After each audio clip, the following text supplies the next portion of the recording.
தந்தை மகன் தூய ஆவியாரின் பெயராலே.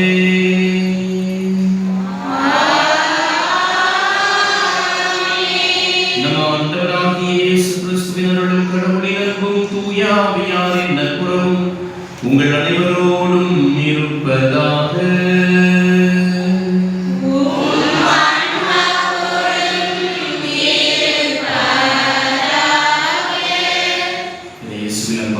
சகோதர சகோதரிகளே, ஒரு புனிதமான இடத்திலே நாம் எல்லோரும் ஒன்றாக கூடியிருக்கிறோம். கிறிஸ்தவ விசுவாசத்தை நம்முடைய இந்திய நாட்டிற்கு கொண்டு வந்து அதை நமக்கு அளித்த மாபெரும் புனிதராகிய புனித தோமையார் வாழ்ந்த மண்ணிலே நாம் இருந்து கொண்டிருக்கிறோம். விசுவாசத்தினுடைய, குறிப்பாக இந்திய மக்களினுடைய விசுவாசத்தின் தந்தையாக வருகிறார். இவர் நம்முடைய திருப்பயணத்தை இந்த புனிதமான இடத்திலிருந்து நாம் துவங்குகிறோம். இறைவன் நம் ஒவ்வொருவரையும் நிறைவாக ஆசீர்வதிக்க இந்த திருப்பலியிலே சிறப்பாக செய்வோம். இந்த திருப்பயணத்தை மேற்கொண்டிருக்கிற ஒவ்வொருவரையும் இறைவன் தொடரும். நம்முடைய விசுவாசம் இன்னும் அதிகமாக வளர்ச்சி அடையும். புனித தோமையாரினுடைய பரிந்துரை நம் எல்லோருக்கும் நிறைவாக கிடைக்கும். அவர் எவ்வாறு தன்னுடைய சொந்த பந்தங்கள், நாடுகள் அனைத்தையும் விட்டுவிட்டு இதோ இந்த நாட்டிற்கு வந்து இந்த மண்ணிலே நாம் இப்பொழுது நின்று கொண்டிருக்கிற இந்த மண்ணிலிருந்து விசுவாசத்தை வளர்த்தெடுத்த ஒரு மாபெரும் புனிதர் திருத்தூர். அவருடைய மண்ணிலே நாம் இந்த திருப்பலியை நிறைவேற்றுகிறோம். இறைவன் ஒவ்வொருவரையும், குறிப்பாக நம்முடைய பங்கில் இருக்கிற ஒவ்வொரு இறை மக்களையும், கிளை பங்குகளில் இருக்கிற ஒவ்வொரு இறை மக்களையும் இந்த நேரத்தில் நாங்கள் ஒவ்வொரு செய்வோம். இந்த திருப்பலி நம் எல்லாருக்கும் ஆசீர்வாதமான, நம்பிக்கை நிறைந்த, விசுவாசத்தையும் அதிகமாக வளர்த்தெடுக்கின்ற பலியாக மாறிட இறைவனின் அருளை இந்த பலியிலே வேண்டும். சகோதர சகோதரிகளே, தூய மன நிகழ்வுகளை கொண்டாட நாம் தகுதி பெறும் பொருட்டு நம் பாவங்களை ஏற்றுக்கொள்வோம்.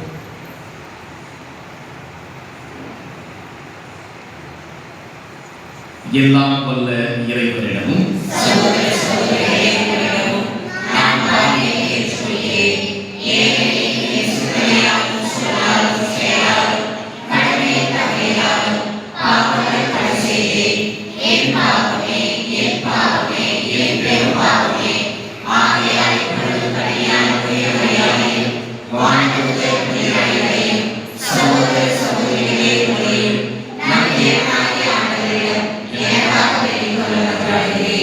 எல்லாம் வல்ல இறைவன் மீது இரக்கம் வைத்து நம் பாவங்களை மன்னித்து நம்மை இறை வாழ்வுக்கு அழைத்துச் செல்வாராக.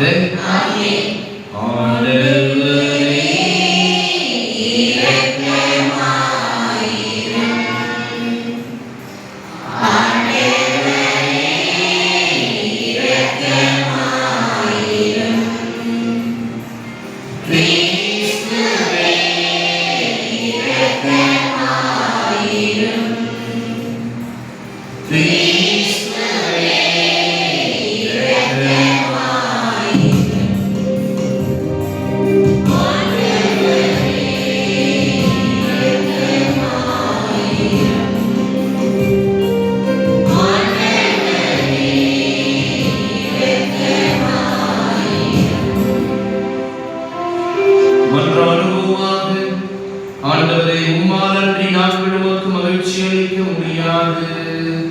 ஆகவே உமது இரக்கத்தின் செயல்கள் இதயங்களை வழிநடத்த அருள் புரிவீராக. உம்மோடு தூய ஆவியாரின் ஒன்றிப்பில் இறைவனாய் என்றென்றும் வாழ்ந்து ஆட்சி செய்கின்ற அவர் வழியாக உம்மை மன்றாடுகின்றோம்.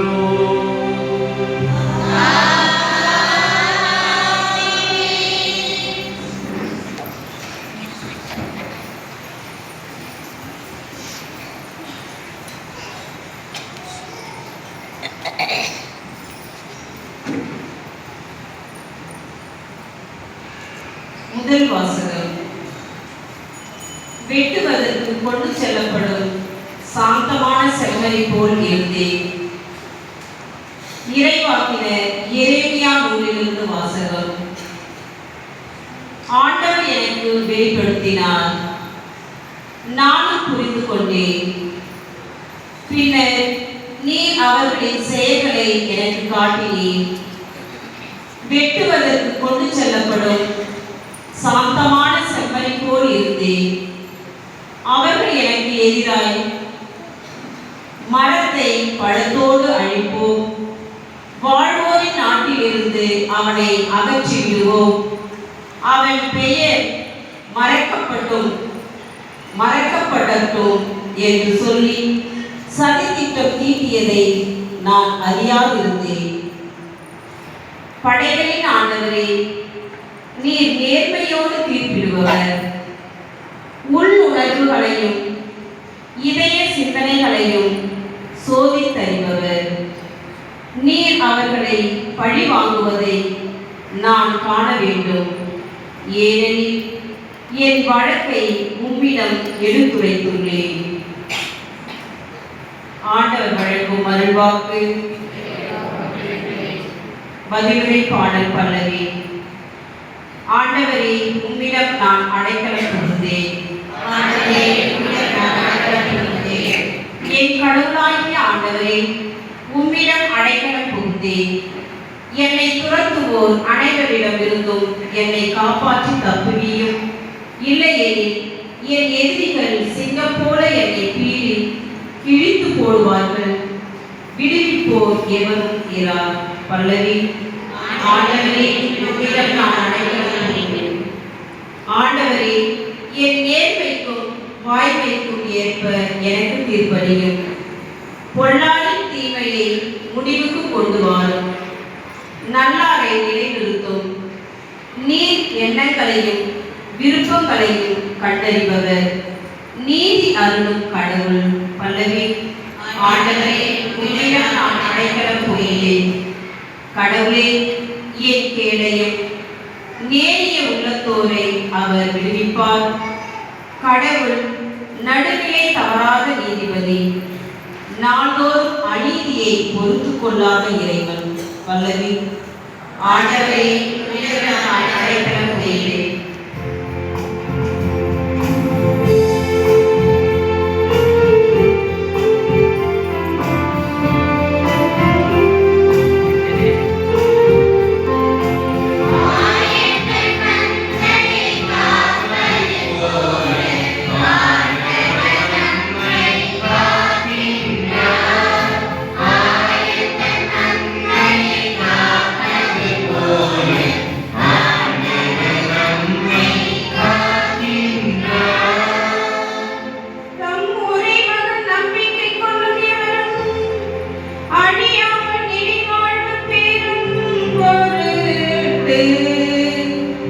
அந்த மகனையே அளிக்கும் அளவுக்கு கடவுள் உலகின் மேல் அன்பு கூர்ந்தார்.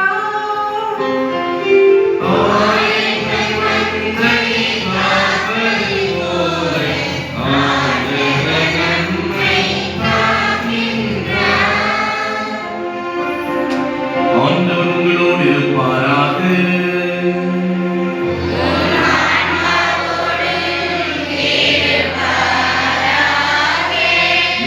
எழுதிய தூய செய்தியிலிருந்து வாசகம்.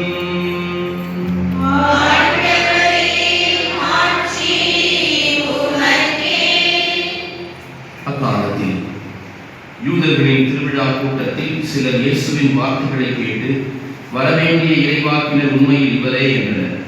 வேறு சிலர் மெசியா இவரே என்றனர். மற்றும் சிலர் கலிலேயாவிலிருந்தா மெசியா வருவார், தாவீதின் மரபிலிருந்தும் அவர் குடியிருந்த பெத்லகேம் ஊரிலிருந்து மெசியா வருவார் என்றல்லவா மறைநூல் கூறுகிறது என்றனர். இப்படி அவரை குறித்து மக்களிடையே பிளவு ஏற்பட்டது. சிலர் அவரை பிடிக்க விரும்பினர், ஆனால் யாரும் அவரை தொடரவில்லை. தலைமை குருக்களும் பரிசேயர்களும் அனுப்பியிருந்த காவலர்கள் அவர்களிடம் திரும்பி வந்தார்கள். அவர்கள் காவலர்களிடம் ஏன் அவனை பிடித்துக் கொண்டு வரவில்லை என்று கேட்டார்கள். காவலர் மறுமொழியாக அவரை போல எவரும் என்றுமே பேசியதில்லை என்றனர். பரிசேயர் அவர்களை பார்த்து, நீங்களும் ஏமாந்து போனீர்களோ? தலைவர்களிலாவது பரிசேயர்களிலாவது அவனை நம்புவோர் யாராவது உண்டா? இம்மக்கள் கூட்டத்துக்கு திருச்சட்டம் தெரியாது, இவர்கள் சபிக்கப்பட்டவர்கள் என்றனர்.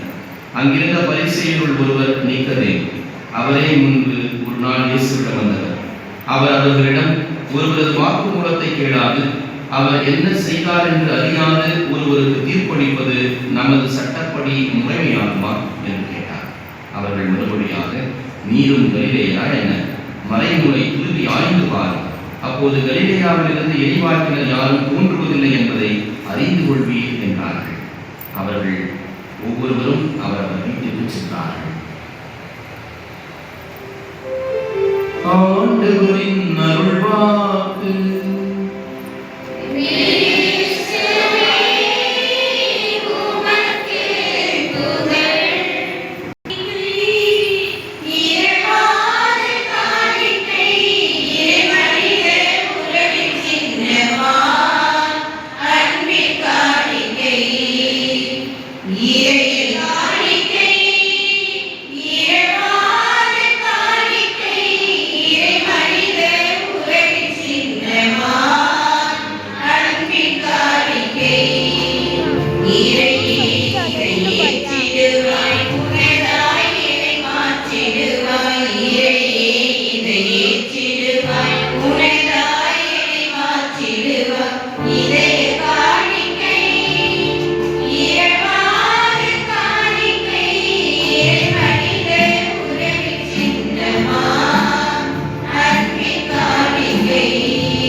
ஆண்டவரே, எங்கள் காணிக்கைகளை மகிழ்வுடன் ஏற்றருள உம்மை வேண்டுகின்றோம். கட்டுக்கடங்காத எங்கள் விருப்பங்களை உம்பக்கம் கனிவுடன் திருப்புவீராக. எங்கள் ஆண்டவராகிய கிறிஸ்து வழியாக உம்மை மன்றாடுகின்றோம்.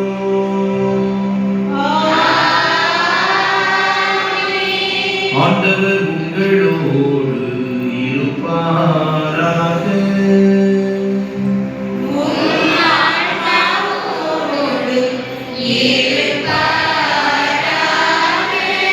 இதயங்களை மேலே எழுப்புங்கள்.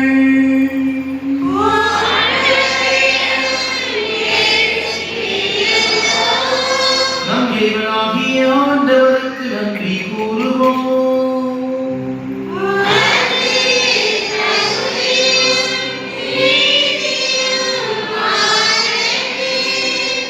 ஆண்டவரே, தூயவரான தந்தையே, என்று உள்ள எல்லாம் நல்ல இறைவா, என்னாலும் எவ்விடத்திலும் நாங்கள் உமக்கு நன்றி செலுத்துவது மெய்யாகவே தகுதியும் நீதியுமாகும். எங்கள் கடமையும் மீட்புக்குரிய செயலுமாகும். எங்கள் தவ முயற்சிகளால் நாங்கள் உமக்கு நன்றி செலுத்தவும், எங்கள் ஆணவத்தை தளர்த்தவும், ஏழைகளுக்கு உணவளிக்கவும், இவ்வாறு ஒரு கனிவிரக்கத்தை பின்பற்றவும் நீர் திருவுளவானி. ஆகவே எண்ணற்ற வானதூதரோடு சேர்ந்து நாங்கள் உம்மை போற்றி புகழ்ந்தேத்தி ஒரே குரலில் சொல்வதாவது: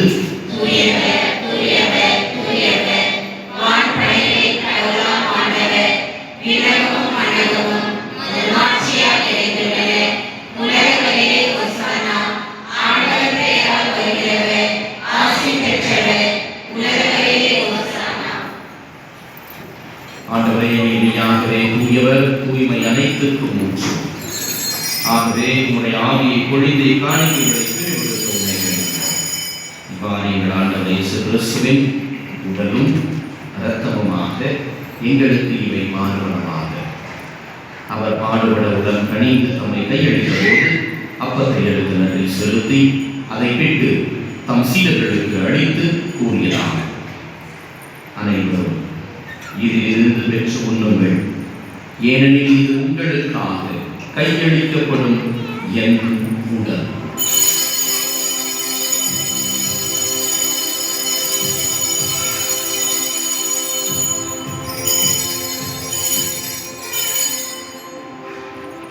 அவன் நம்மை இரவு விருந்தை அருந்தியபின் கிண்ணத்தையும் எடுத்து மீண்டும் உமக்கு நன்றி கூறி தம் சீடர்களுக்கு அழைத்து அவர் கூறினார், அனைவரும் இதிலிருந்து பெற்று பருகுங்கள், ஏனெனில் இது புதிய நிலையான உடன்படிக்கைக்கு உரிய என் இரத்தத்தின் கிண்ணம். இது பாவ மன்னிப்புக்கென்று உங்களுக்காகவும் பலருக்காகவும் சிந்தப்படும். இதை என் நினைவாக செய்யும்.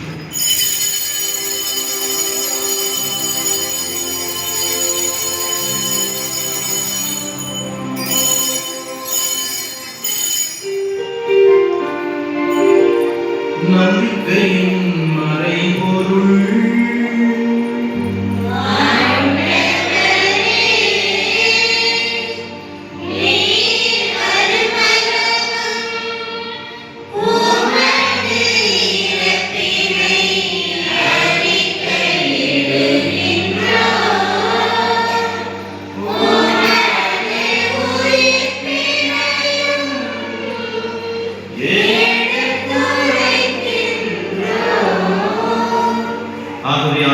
நாங்கள் கிறிஸ்துவின் இறப்பினையும் உயிர்ப்பினையும் நினைவுகூர்ந்து வாழ்ந்ததன் முகத்தையும் மீட்பளிக்கும் கிண்ணத்தையும் உமக்கு புகழுகின்றோம்.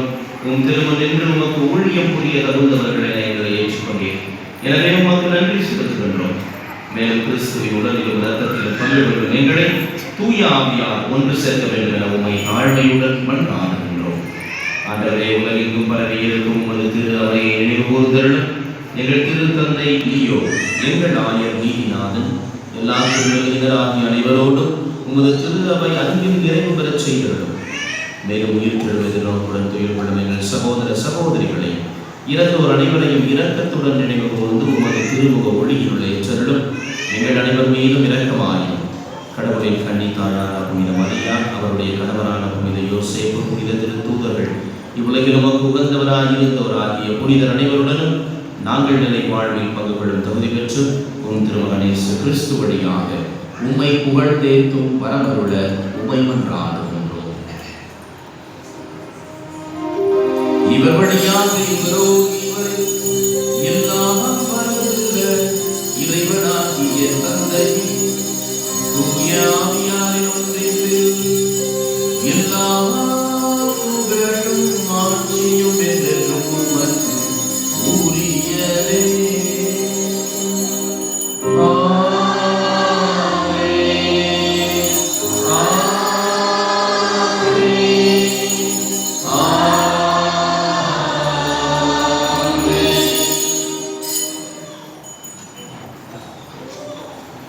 மீட்பரின் கட்டளையால் கற்பிக்கப்பட்ட இறை படிப்பினையால் பயிற்சி பெற்ற நாம் துணிந்து சொல்வோம்.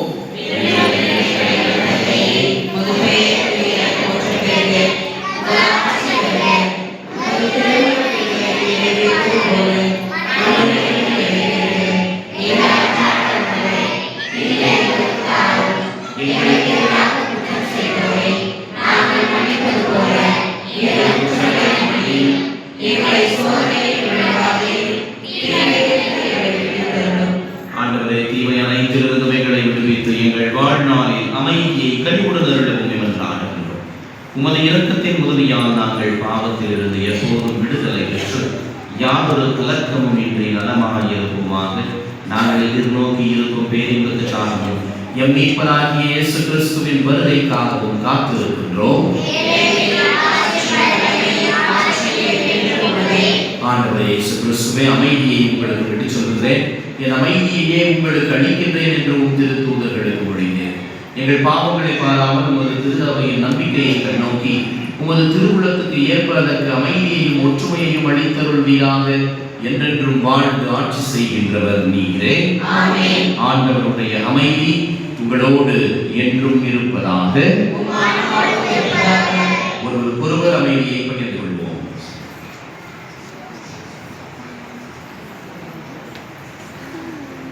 உலகின் பாவங்களை போக்கும் இறைவனின் செம்மறியே, எங்கள் மேல் இரக்கமாயிரும். உலகின் பாவங்களை போக்கும் இறைவனின் செம்மறியே, எங்கள் மேல் இரக்கமாயிரும். உலகின் பாவங்களை போக்கும் இறைவனின் செம்மறியே, எங்களுக்கு அமைதி அளித்தருளும்.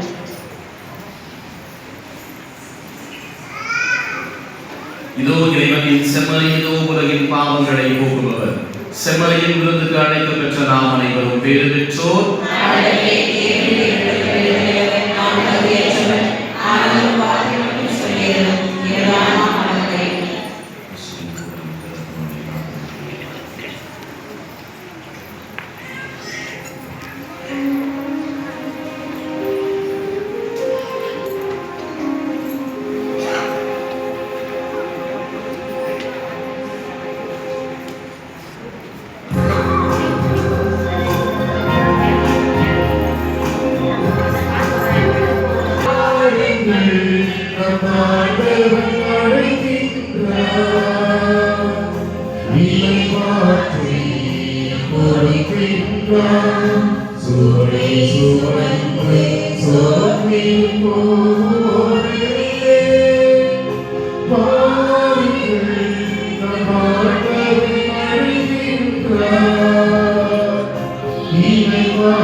நாம் தெரிந்து கொள்வது என்றால் வேறு யார் இடத்தை பற்றி தெரிந்து கொள்வார்கள்.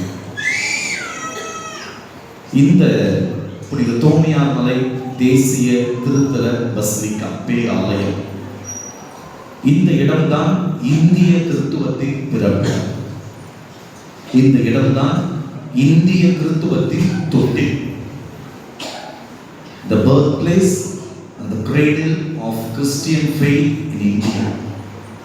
இன்றைக்கு இந்தியாவில் நாம் எல்லாம் கிறித்துவர்களாக இருக்கிறோம் என சொன்னால் அதற்கு அடிப்படை முதல் வித்து இந்த இடம். ஏன் இந்த இடத்தை நான் அப்படி சொல்லுகிறேன் என்றால், நாம் வந்திருக்கிற இந்த தோமா மலைதான் தோமாவினுடைய இரத்தத்திற்கு சாட்சி, தோமாவுடைய மரணத்திற்கு சாட்சி. தோமா இந்த இடத்தில் தான் ஈட்டியால் குத்தப்பட்டு ரத்தம் சிந்தி மரித்தார். அன்புக்குரியவர்களே, இந்தியாவுக்கு கிறிஸ்தவம் எப்போது வந்தது என கேட்டால் அது முதல் நூற்றாண்டிலே தோமா வந்து இறந்த நாளிலே வந்துவிட்டது. 18வது 19வது நூற்றாண்டுகளில் கிறிஸ்தவம் இந்தியாவுக்கு வரவில்லை, அது வளர்ந்தது. ஆனால் இந்தியாவுக்கு கிறிஸ்தவம் எப்போது வந்தது என்றால் 2000 ஆண்டுகளுக்கு முன்பாகவே இந்தியாவுக்கு கிறிஸ்தவம் இயேசு வந்துவிட்டார். இயேசுவை பற்றிய அறிவு, தெளிவு, மாதாவை பற்றிய புரிதல் 2000 ஆண்டுகளுக்கு முன்பாகவே நமக்கு கொடுக்கப்பட்டது. யார் வழியாக என சொன்னால் தோமையார் வழியாக. இயேசுவை பார்த்தவர், இயேசுவை தொட்டவர் இயேசுடைய போதனைகளை கேட்டவர், இயேசு செய்த ஒவ்வொரு புதுமைகளுக்கும் சாட்சியாக நிற்பவர், இயேசுடைய சாவை பார்த்தவர், இயேசுடைய உயிர்ப்பை பார்த்தவர். ஒட்டுமொத்த இயேசுவை அனுபவத்தை பெற்றவர் தான் தோமா. பல வேளைகளில் இவரை சந்தேகத்தின் தோமா என சொல்லி நாம் அழைப்பது உண்டு. சந்தேகத்தின் தோமா அவர் அல்ல, நாம் தான் சந்தேகத்தின் தோமா. நமக்குத்தான் 1000 சந்தேகங்கள். நமது சந்தேகத்தை போக்குவதற்காகத்தான் அவர் தன்னை பலிகடாவாக்கிக் கொள்ளுகிறார். பாருங்க, இயேசு இறந்து போகிறார், அவரை கல்லறையில் அடக்கம் செய்து விடுகிறார்கள். சீடர்கள் எங்க போனாங்க? என்ன பண்ணாங்க? இயேசு இறந்த பிறகு என்ன பண்ணாங்க? ஓடியா பசங்க கரெக்டா சொல்றாங்க, கேட்டிசம் பசங்க. பயம், அச்சம். நம்மையும் அதை போல கொள்வார்களோ, நாமும் இந்த கேவலமான சிலுவையில் கொல்லப்படுவோமோ, கேவலத்தின் சின்னமாக அடுத்தவர்களால் தூசிக்கப்படுகிற சின்னமாக இருக்கிற அந்த சிலுவையில் கொல்லப்படுவோமோ என சொல்லி இயேசுவை பார்த்து, இயேசுடைய சாவை பார்த்து, இறப்பை பார்த்து, கொடூரத்தை பார்த்து, அவர் நிர்வாணமாக்கப்பட்டதை பார்த்து, எனக்கு இப்படி ஒரு சாவு வரக்கூடாது என சொல்லி ஓடி ஒளிந்து கொண்டு ஒரு அறைக்குள் போய் பூட்டிக் கொள்கிறார்கள். இன்ட்ரெஸ்டிங் ஃபேக்ட் அதுதான் இருக்கு. அந்த அறைக்குள்ளே தோமா இல்லை. 11 பேர் தான் போய் கூட்டிக்கிட்டாங்க. 12வது ஆள் காணும். அவர் வெளியிலே இயேசுவை தேடிக் கொண்டிருந்தார். அவரையா சந்தேகத்தோமா சொல்வீங்க? சந்தேகப்பட்டது உள்ளே இருந்தவர்கள். அவர்களுக்குத்தான் சந்தேகம். ஒரு உயிர் பார்வை இல்லையோ, சொன்னபடி நடக்குமோ நடக்காதோ. 3 ஆண்டுகள் பழகிய பிறகு கூட அவர் உயிர்ப்பார் என்கிற நம்பிக்கை அவர்களுக்கு இல்லை.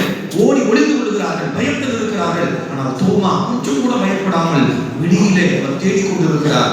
தேடிக்கொண்டு அலைந்து திரிந்து திரும்பி வருகிற பொழுது அவங்க சொல்றாங்க, நாங்க இயேசுவை பார்த்தோம்.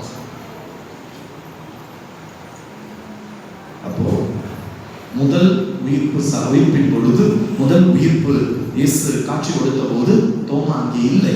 அவர் இயேசுவை தேடிக்கொண்டிருந்தார். அதன் பிறகு அவரை பார்த்த பிறகுதான் எல்லோருடைய சந்தேகம் தீரும் விதமாக, நான் உன்னை தொட்டு பார்ப்பேன், உனது காயங்களை நான் தொட்டு பார்ப்பேன், விழாவில் என் விரலை இட்டு பார்ப்பேன் என்று சொன்னார். அப்படிப்பட்ட ஒரு வீர விசுவாசத்தின் அடையாளமான தோமா தான் ஆண்டவரே என் தேவனே என சொல்லி, இன்றைக்கு வரைக்கும் யாரும் அப்படிப்பட்ட ஒரு விசுவாச சத்தியத்தை கொடுத்ததே கிடையாது. என் ஆண்டவரே என் தேவனே, இதுதாங்க என் கடவுள் சொல்லி அவர் இந்தியாவுக்கு வருகிறார். கிபி 52ஆம் ஆண்டு அவர் இந்தியாவுக்கு வந்தார். 33ல இயேசு இறக்கிறார். 52வது வருஷம் முதல் நூற்றாண்டுல இந்தியாவுக்கு வந்துடுறார். அதன் பிறகு கேரளாவுக்கு வருகிறார். கேரளாவிலிருந்து பயணம் செய்கிறார். கடல் வழி பயணமாகவே. யோசிச்சு பாருங்க, அன்னைக்கு என்ன ஃபிளைட்ல ஏறி வந்து ஜம்முன்னு 1 ஹவர்ல இறங்கி இருப்பாரா? இல்ல ஒரு 2 மணி நேரம் ஃபிளைட் டிக்கெட்டு எடுத்து நம்ம இன்னைக்கு போயிட்டு வர்றாங்கல்ல, வடிவேல் காமெடி மாதிரி சொல்றாங்கல்ல, நீ தான்ப்பா பொசுக்குன்னு போயிட்டு வர்ற. பொசுக்குலாம் போயிட்டு வர முடியாது இந்த காலத்துல. எத்தனை நாட்கள், எத்தனை மாதங்கள், எத்தனை இரவுகள், எவ்வளவு கடினமான கடல் வழி பயணம், எத்தனை புயல், எவ்வளவு வெயில், எவ்வளவு கொடுமை, எவ்வளவு கடல் கொந்தளிப்புகள் நினைச்சு கூட பார்க்க முடியல. இன்னைக்கு அப்பேற்பட்ட கடுமையான ஒரு பயணத்தை மேற்கொண்டு இந்தியாவுக்கு வருகிறார். 52லே அவர் இந்திய மண்ணுக்கு வருகிறார். பிறகு 62லே சின்னமலைங்கிற பகுதி, இங்கிருந்து பக்கத்துல தான் இருக்கு, அந்த பகுதிக்கு வருகிறார். அங்கே குகையில் தங்குகிறார். ஏறக்குறைய 4 ஆண்டுகள் சின்னமலை பகுதியிலே அவர் இயேசுவை பற்றி அறிவிக்கிறார். இயேசு அனுபவத்தை அவர் அறிவிக்கிறார். இயேசுவிடம் பார்த்ததை அவர் அறிவிக்கிறார். பிறகு 66லே அங்கே ஈட்டியால் ஊட்டப்படுவதற்கு அவரை துரத்துகிறார்கள். அங்கிருந்து அவரிடம் தப்பித்து பெரிய மலையில் அழைக்கப்படுகிற இப்போது இருக்கிற இந்த தோமையார் மலைக்கு வந்து விடுகிறார். இந்த தோமையார் மலையிலே ஏறக்குறைய 66லிருந்து 72 வரை 6 ஆண்டுகள் அவருடைய பாதம் படாத இடமே இருந்திருக்கிறார். இந்த மலை முழுவதும் அவர் பாதம் பட்டு இருக்கிறதுனால்தான் இந்த மலையே நான் அருளிக்கும் என சொல்லுவேன். மலையே அருளிக்கலாம். தோமாவுடைய பாதம் பட்ட இடம். 6 ஆண்டுகள் அவர் இங்கே செலவழிக்கிறார். அந்த 6 ஆண்டுகளிலே அவர் செய்த முதல் காரியம், நீங்கள் பார்க்கிற இந்த கற்சிலுவையை வடிக்கிறார். இந்த மலையிலிருந்து ஒரு கல்லை எடுத்து அந்த கல்லிலே அவர் அழகாக ஒரு சிலுவையை செதுக்குகிறார். இந்திய கலாச்சாரத்தோடு சேர்ந்த ஒரு சிலுவையை அவர் செதுக்குகிறார். அவர் செதுக்கிய கற்சிலுவை தான் இந்த கற்சிலுவை. 2000 ஆண்டுகள் பழமையான கற்சிலுவை. தொட்டு பார்க்கலாம். அந்த கல்லிலே ஒரு சிலுவையை தோமா முடிக்கிறார். இரண்டாவது, அவர் கொண்டு வந்த மிகவும் பழமையான ஒரு இறை அன்னையினுடைய ஓவியம் இது. பைபிள்ல நற்செய்தியாளர்கள் எத்தனை பேரு? 4 பேர் இல்லையா? யார் யாரு? மத்தேயு, மார்க்கு, யோவான், லூக்கா. லூக்கா இல்லையா? லூக்கா வந்து ஒரு நற்செய்தியாளர். அவர் ஒரு நல்ல மருத்துவர் கூட, ஒரு நல்ல டாக்டர் ஆக்சுவலா. அதனால லூக்கா நற்செய்தியில பார்த்தீங்கன்னா நிறைய குணப்படுத்துகிற நிகழ்வுகள் நிறைய இருக்கும். அவர் பெண்களுக்கு நற்செய்தி சிறப்பாக எழுதியிருப்பார். அவர் குறையினத்தாருக்கு நற்செய்தி எழுதியிருப்பார். அப்படி நல்ல விஷயங்களை லூக்கா பத்தி பேசலாம். லூக்கா அதோடு மட்டும் நிக்கல, அவர் ஒரு நல்ல ஓவியரும் கூட. நல்ல வரைவார். லூக்கா வரைந்து கொடுத்த இறை அன்னையின் ஓவியம் தான் இந்த ஓவியம். லூக்கா வரைந்து தோமாவிடத்தில் கொடுக்க, தோமையார் அதை உத்திரியமாக மாட்டிக்கொண்டு இந்திய மண்ணுக்கு வந்தார். இதை உத்திரியமாக மாட்டிக்கொண்டுதான் மக்களுக்கு அன்னை மரியாதை அன்னை அறிமுகம் செய்து வைத்தார். ஆகவே அவருடைய வடித்த கற்சிலுவை, அவர் கொண்டு வந்த 2000 ஆண்டுகள் பழமையான இறை அன்னையினுடைய ஓவியத்தை தாங்கி இருக்கிற பசிலிக்கா தான் இந்த தோமையார் மலை தேசிய திருத்தல பசிலிக்கா. 72 இதே இடத்திலே எங்கே இந்த கற்சிலுவையும் இந்த திருப்படமும் அமைந்திருக்கிறதோ அதே இடத்திலே ஈட்டியால் குத்தப்பட்டு ரத்தம் சொட்ட சொட்ட இந்த இடத்தில் அவர் இறந்து போனார்.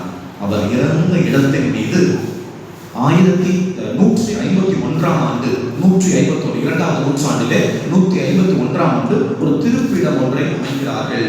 அவர் சொன்னதை நம்பினவங்க, அவர் சொன்ன அந்த வார்த்தைகளை ஏற்றுக்கிட்டவங்க, கொஞ்சம் இயேசு மீது நம்பிக்கை வச்சிருந்தவங்க அந்த காலத்துல ஒரு சின்ன பீடம் மட்டும் கட்டுறாங்க. ஒரு கல்லால ஒரு பீடம். அதுதான் முதலில் இங்கே கட்டப்பட்டது. பிறகு 1523 ஆண்டிலே நீங்க மேல பாக்குறீங்க, 1523 அதுதான் இந்த கோயில் கட்டப்பட்ட வருஷம். இந்த கோயில் கட்டப்பட்ட வருஷம் 1523. போர்ச்சுகீசியர்கள் இந்த மலையிலே வந்து தங்குவார்கள், கடல்வழி பயணம் செய்வாங்க, வியாபாரத்துக்காக வருவாங்க. அப்போ இது ஒரு லைட் ஹவுஸ். இங்கிருந்து தான் அந்த எண்ணெய் விளக்குகள் ஏற்றப்பட்டு அந்த விளக்குகளை பார்த்து கொண்டே கடல்வழி பயணம் சரியாக வந்து சேருவார்கள்.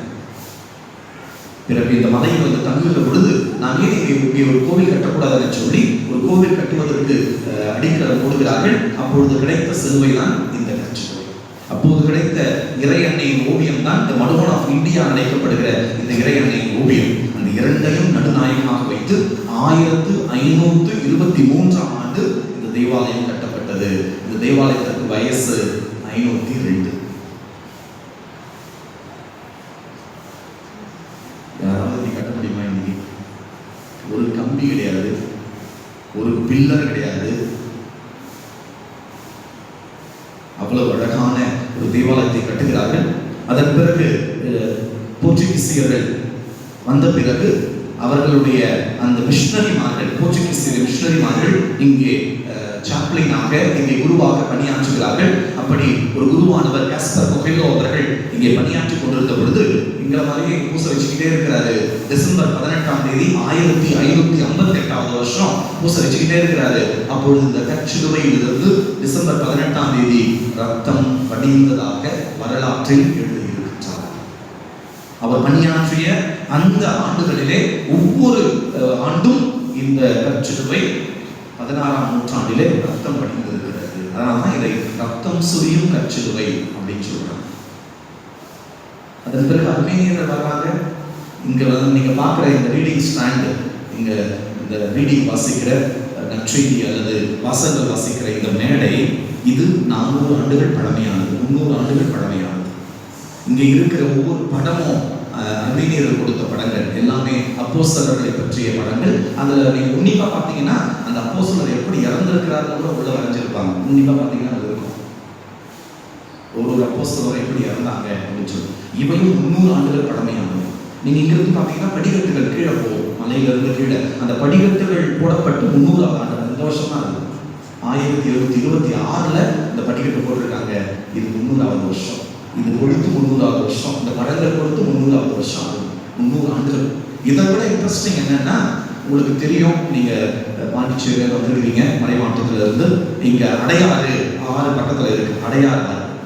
இந்த அர்மேனியர்கள் என்ன பண்றாங்க, அவர்கள் இந்த தேவாலயத்திற்கு வருவதற்கு போவதற்கு அடையாறு ஆறு வந்து பெரிய தடையா இருக்கு. கடந்து வர முடியல, மக்களும் வர முடியல, அவங்களும் வர முடியல. அதனால அர்மேனியர்களில் ஒருவர் என்ன செய்யறாருன்னா, ஆற்றின் குறுக்கே பாலம் ஒன்றை கட்டுகிறார், கீழே தரைவாலம் ஒன்றை கட்டுகிறார். எதுக்குடா அப்படின்னா, இந்த மலைக்கு வந்து போவது, இந்த கோவிலுக்கு வந்து போவதற்கு, இந்த கோவிலுக்கு வந்து போவதற்காகவே அடையார் ஆற்றின் குறுக்கே பாலம் கட்டப்பட்டது. அதுதான் இன்றைக்கு தரைவாலம் அடித்து செல்லப்பட்டு இன்றைக்கு உயர்ந்த பாலம் நமது அரசாங்கத்தால் கட்டப்பட்டிருக்கிறது. அன்னைக்கு அதனால்தான் மவுண்ட் ரோடு வந்துச்சு. மவுண்ட் இது மவுண்டை கனெக்ட் பண்ற road mount road. Mount road அப்போ ஒரு தமிழக வரலாற்றிலே, இந்திய வரலாற்றிலே, உலக வரலாற்றிலே மிகவும் பிரசித்தி பெற்ற சிறப்பு வாய்ந்த இடம் இந்த இடம். தோமா மரித்த பூமிக்கு நீங்கள் வந்திருக்கிறீர்கள். உங்களை அன்போடு நான் வரவேற்கின்றேன். இங்கே நீங்க தோமாவினுடைய கைவிரல் எலும்பு இங்கே நீங்கள் பார்க்கலாம், மேலே இருக்குது. அதே போல பக்கத்து வீட்டில் போனீங்கன்னா தோமாவுடைய பாதவிரல் எலும்பு நீங்க பார்க்கலாம். பின்னாடி போனீங்கன்னா ஒரு அருளிக்க சிற்றாலயம் இருக்கிறது. அங்கே 12 அப்போஸ்தலர்களுடைய அருளிக்கங்கள், 125 புனிதர்களுடைய அருளிக்கங்கள், அவருடைய போட்டோ, அவருடைய ஹிஸ்டரி, அவருடைய அருளிக்கத்தோடு இருக்கிறது. ஒரு மியூசியம் இருக்கிறது, ஒரு கல்வாரி ஒன்று இருக்கிறது. அங்கே அனைத்து அப்போஸ்தலர்கள் எப்படி இறந்தார்கள், எங்கே இறந்தார்கள், எந்த நேரத்தில் இறந்தார்கள் எல்லாம் தத்ரூபமாக வைக்கப்பட்டிருக்கிறது. எல்லாவற்றையும் நீங்கள் தோமா மலையிலிருந்து பார்க்கலாம். இங்கிருந்து ஒட்டுமொத்த சென்னையை பார்க்கலாம். கொஞ்சம் இந்த பக்கம் தூரமா பார்த்தீங்கன்னா பாண்டிச்சேரியே தெரியும். உங்க ஊரை பார்க்கலாம் இங்கிருந்து நீங்க. அந்த அளவுக்கு 330 அடி கடல் மட்ட உயரத்திலிருந்து அமைந்திருக்கிறது. ஆகவே இன்றைக்கு நீங்கள் வந்திருப்பது எனக்கு மிகுந்த மகிழ்ச்சி. இங்கிருந்து போகும்போது என்ன எடுத்துட்டு போறோம் ஃபாதர்? இங்கிருந்து நான் எண்ணெய் பாட்டில் வாங்கி போனேன் ஃபாதர். ஃபாதர் இங்கிருந்து நான் ஓலி வாட்டர் வாங்கிட்டு போனேன் ஃபாதர். இங்கிருந்து வீர விசுவாசத்தோடு போனோம், அதுதான் முக்கியம். நான் ஜவமாலை வாங்கிட்டு போனேன் ஃபாதர். அது வாங்குங்க, வாங்காம போனேங்க. வாங்கினீங்கன்னா எனக்கு ₹1 அதிகமாக வரும். வாங்காம போனீங்கன்னா ஒன்றும் வராது, ஒன்றும் பிரச்சனை இல்லை. அது முக்கியம் கிடையாது. நிறைய பேர் அப்படிதான். வேளாங்கண்ணிக்கு போனேன்னா என்ன வாங்கிட்டு, பூரி வாங்கிக்கலாம் ஃபாதர். நான் காரைக்காலில் இறங்கி அல்வா வாங்கிக்கலாம் ஃபாதர். நிறைய பேர் வேளாங்கண்ணிக்கு போனோமோ அதை வாங்கி வரது தான். அதுக்கு அங்கே போகிறேன். இன்னைக்கு பூரி இங்கேயே கிடைக்குது, இன்னைக்கு அல்வா அதோட பெஸ்ட் அல்வாவும் இங்கேயே கிடைக்குது. நிறைய பேர் அப்படி ஆயிடுச்சு. இங்கிருந்து வீர விசுவாசத்தை எடுத்து செல்ல வேண்டும். தோமாவுடைய வீர விசுவாசம். இறுதியாக இந்த தேவாலயம் தோமா இறந்த இடத்தில் கட்டப்பட்டிருந்தாலும் அப்போஸ்தலர்கள்ல அவர்கள் கல்லறை மீது தேவாலயம் கட்டப்பட்டிருக்கு. ஆனால் இறந்த இடத்தின் மீது யாருக்கும் தேவாலயம் கட்டப்படவில்லை. தோமாவுக்கு மட்டுமே உலகத்திலேயே இறந்த இடத்தின் மீது கட்டப்பட்ட ஒரே தேவாலயம் இந்த தேவாலயம். இங்கு இன்னொரு கூடுதல் சிறப்பு, இந்த தேவாலயத்தை கட்டிய பிறகு போர்ச்சுகீசியர்கள் இந்த தேவாலயத்தை இயேசுவை எதிர்நோக்கி அன்னைக்கு அர்ப்பணிக்கிறாங்க. இயேசுவை எதிர்நோக்கினவங்க. மாதா கர்ப்பமாயிருந்து மெசியாவை நான் பெற்றெடுக்க போகிறேன், மீட்பரை நான் பெற்றுத்தர போகிறேன் என எதிர்நோக்கணும். அதனால இந்த மாதா கிட்ட நீங்க பாத்தீங்கன்னா மாதா கர்ப்பமா இருக்கிற அந்த சுரூபத்தை நீங்க பார்க்க முடியும். நிறைய பேர் குழந்தை பாக்கியத்திற்காக இந்த மாதாவை ஜெபிப்பார்கள். குழந்தை பாக்கியம், திருமணம், வீடு கட்ட வேண்டும், நிலம் அமைய வேண்டும், சுப நிகழ்ச்சிகள் நடக்க வேண்டும், வேலை வாய்ப்புகள் கிடைக்க வேண்டும், நோய்கள் நீங்க வேண்டும், பொருளாதாரம் செழிக்க வேண்டும், தொழில் பலம் பெற வேண்டும். இப்படி சுப நிகழ்ச்சிகள் சார்ந்த காரியங்களுக்காக இந்த மாதாவுக்கு ஜெபிப்பார்கள். இந்த மாதாவுக்கு ஜெபித்தால் நிச்சயம் நடக்கும். நான் நிறைய 10 வருஷம் 15 வருஷம் குழந்தை பாக்கி இல்லாதவங்கலாம் இங்க வந்து ஜெபிச்சு 10 மாசம் கழிச்சு குழந்தையோடு வந்து தொட்டியில போட்டு கண்ணீரோடு சாட்சி சொன்னதை பார்த்துருக்கேன். அதனால இன்றைக்கு நீங்க இந்த பேர் ஆலயத்தில் வந்திருக்கிறீங்க. தோமாவிடமிருந்து வீர விசுவாசத்தையும் மாதாவின் மூலமாக புதுமைகளை காண வேண்டும் என சொல்லி உங்களுக்காக நான் ஜெபித்துக் கொள்கிறேன். உங்களை வாழ்த்துகின்றேன், பாராட்டுகின்றேன். அன்பு தம்பி ஜெயந்தராயன் அவர்கள் எனது நல்ல சகோதரர், நல்ல நண்பர். நாங்கள் எல்லாம் குருமடத்தில் ஒன்றாக படித்தோம், ஒன்றாக பல காரியங்களை செய்திருக்கிறோம். குருமடத்திலே மகிழ்ச்சியான நாட்களை நாங்கள் செலவழித்தோம். அதுதான் எங்களுக்கு இன்றைக்கு உந்து சக்தியோடு உயிராற்றலோடு பணி செய்வதற்கு எங்களுக்கு பெரும் உதவியாக இருந்திருக்கிறது. இந்த காலத்திலே மிக சிறப்பாக ஒருவர் அனுசரித்து அன்பு செய்து ஒருவர் இணைந்து பயணித்ததால் தான் இன்றைக்கு எல்லோரோடும் இணைந்து பயணிக்கிற பாக்கியம் எங்களுக்கு கிடைத்திருக்கிறது. அது ஒரு போர்க்காலம், செமினரி டேஸ். அது ஒரு பொற்காலம், மிக சிறப்பான நாட்களாக அது அமைந்திருந்தது. அதிலே தந்தை அவர்கள் அவர் மேல் படிப்பை முடித்துவிட்டு அவர் ஒரு நாள் இங்கே வந்திருந்தார். எனக்கு மிகுந்த மகிழ்ச்சி. இன்றைக்கு உங்களை இங்கே அழைத்து வந்திருப்பது அதைவிட கூடுதல் மகிழ்ச்சி. அவர் மிக சிறப்பாக பணி செய்கிறார் என்பதை நான் அறிவேன். இன்னும் சிறப்பாக உங்கள் எல்லோருடைய ஒத்துழைப்போடு அவர் பணி செய்ய தொடர்ந்து அவருக்கு நீங்கள் ஆதரவு தர வேண்டும் என சொல்லி உங்களை அன்போடு நான் வாழ்த்துகின்றேன், பாராட்டுகின்றேன். God bless.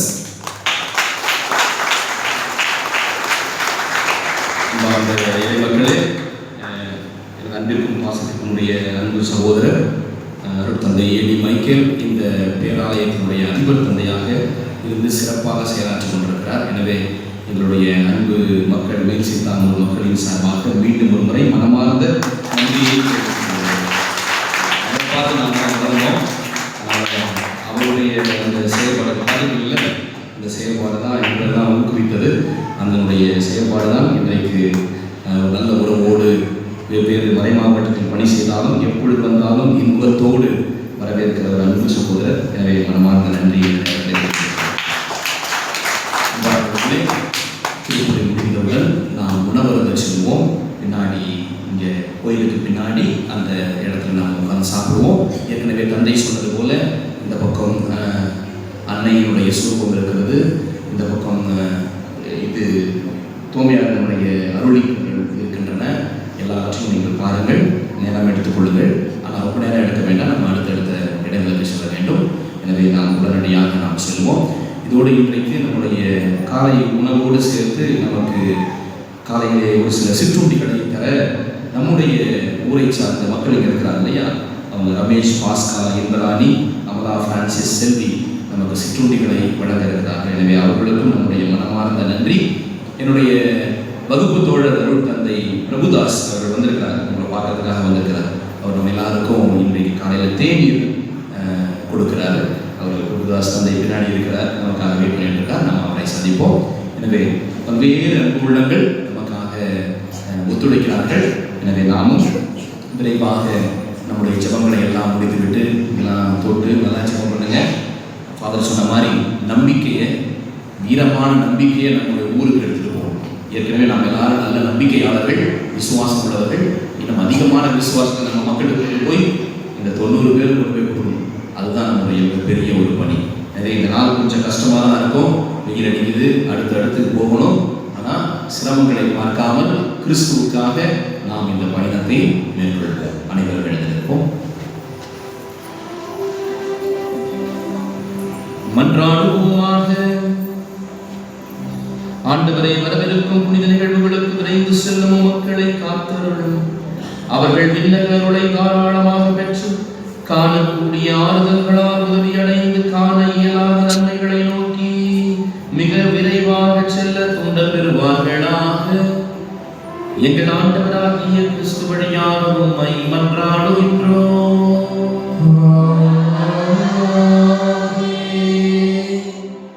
ஆண்டவர் உங்களோடு இருப்பாராக.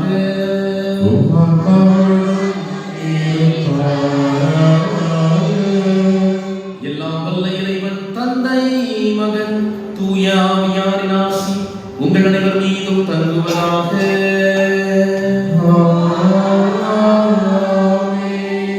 சென்று வாழுங்கள், திருப்பலி நிறைவேறிற்று.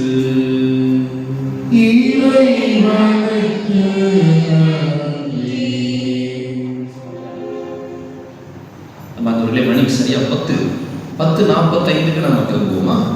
நீங்கள் செப்பெல்லாம் முடிச்சுட்டு காலை உணவு முடிச்சுருங்க. எல்லாரும் போவோம். உடனே சாப்பிட்டுட்டு அப்புறம் நீங்கள் ஜெபங்கள் எல்லாம் முடிச்சுட்டு உடனே நம்ம எல்லாரும் நல்லா கிளம்புவோம். அங்கங்கே போயிட வேண்டாம். சரியா 10:45 நம்ம பஸ் எடுத்துருவோம்.